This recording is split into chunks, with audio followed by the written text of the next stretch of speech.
Oui, monsieur Adamou, vous avez vu, quand on était au cours primaire,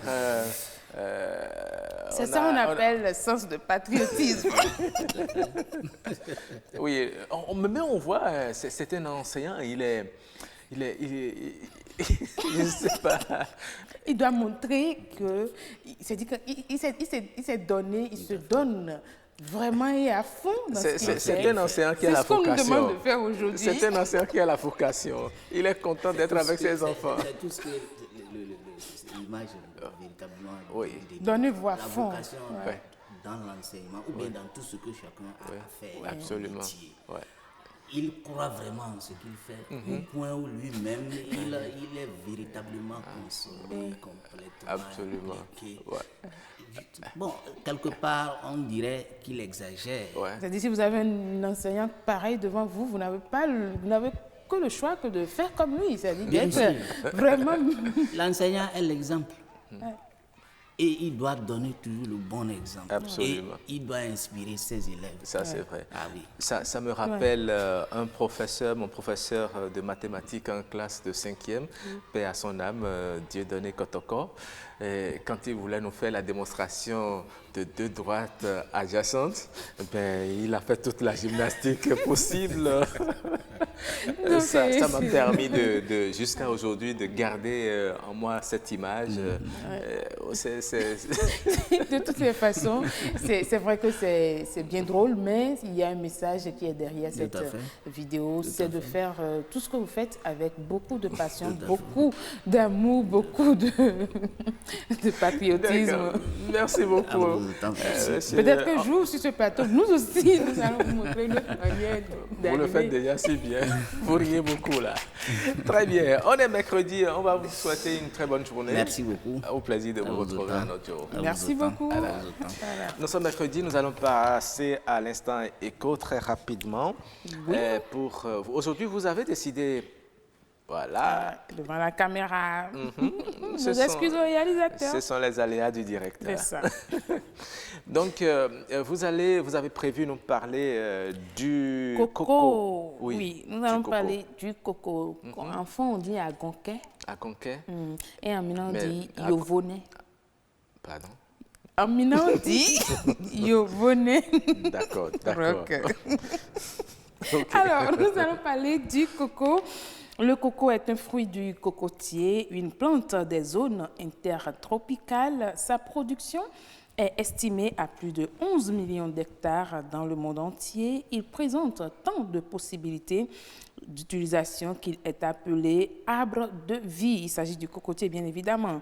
En Afrique et plus précisément au Bénin, la production du coco, fruit du cocotier, n'est plus à démontrer. Selon les statistiques de l'INRAB, Institut national de recherche agricole du Bénin, le nombre total de cocotiers sur nos différents sites est estimé à 141 625 035 plants pour une superficie de 27 412 hectares. Eh bien, les différents sites de production du coco sont Sémin, Cocotomé, Ouida, Grand Popo. Compte tenu des différentes utilisations faites de la noix de coco, le marché de commercialisation de ce fruit représente un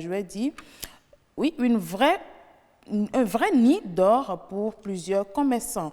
Nous pouvons citer par exemple la vente du jus de coco qui est en pleine expansion au Bénin, l'huile de coco utilisée pour diverses fins, voilà, l'amande de coco utilisée pour faire des amuse-bouches, le lait de coco utilisé dans le cosmétique.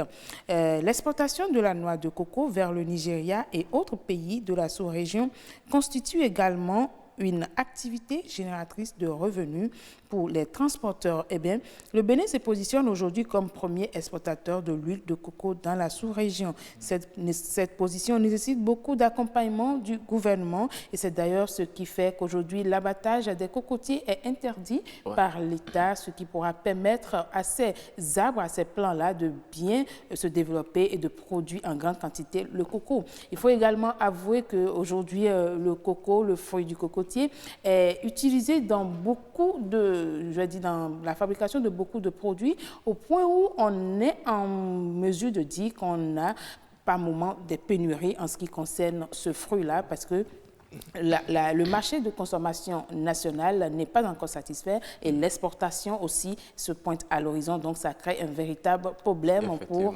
ce fruit. Mais ce qu'il faut aussi noter, c'est que ça représente une vraie source de revenus financiers à beaucoup de personnes. Que ce soit l'arbre, j'ai dit le cocotier, le fruit également. C'est vraiment toute une organisation commerciale qui entoure la production de cette plante-là. Aujourd'hui, au Bénin, le coco est vendu à 200 francs dans les zones où le coco est produit, c'est-à-dire Grand Popo, Coco Tomé, Ouida, à 200 francs l'unité, attention. Ah bon, déjà? Coco sec.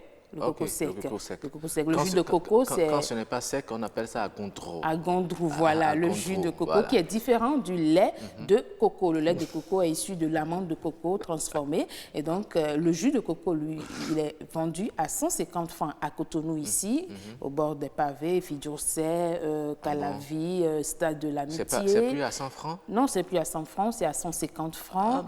Et voire 200 francs dans des zones données, dans des endroits donnés. Et quand vous allez à Grand Popo, c'est à 100 francs, dans les champs à 75 francs.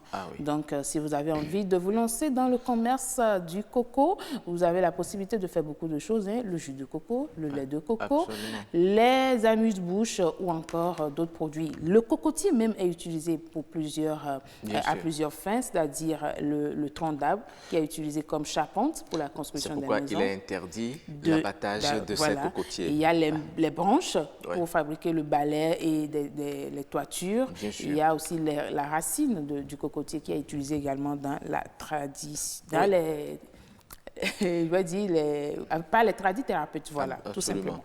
Mais vous savez, il y a des quartiers qui portent le nom de Cocotomé. Cocotomé, parce qu'il y a assez de... Mais aujourd'hui, il n'y a plus de cocotiers dans ces zones. Attention, oui. Même le quartier, il y a des endroits qui gâtent toujours. Même le quartier à côté de nous ici, qu'on appelle cocotier, il n'y a plus rien pratiquement. Oui, c'est vrai que c'était à cause de l'existence de ces cocotiers qu'on a donné ces noms-là à ces quartiers. Mais comme on le dit, aujourd'hui, à cause de l'abattage, on ne retrouve plus cette plante-là qui également est menacée de disparition. Voilà donc pourquoi il faut faire très attention si vous n'avez pas une autorisation pour abattre le cocotier. Absolument.